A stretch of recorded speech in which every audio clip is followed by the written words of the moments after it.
কোটি টাকার মালিক দেখো অভাব হয় না দূর, গরিব ঘুমায় আরাম করে মনটা বাহাদুর।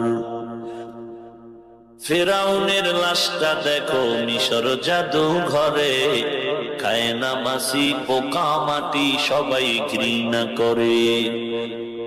হৃদয়ে থাকিবে যার নম্রতা সদা, রহমত আসিবে সে তা।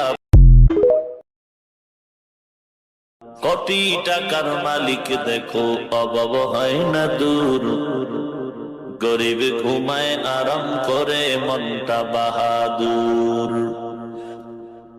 ফেরাউনের লাশটা দেখো মিশর জাদু ঘরে, খায় না মাছি পোকা মাটি সবাই ঘৃণা করে। হৃদয়ে থাকিবে যার নম্রতা সদা, রহমত আসিবে সে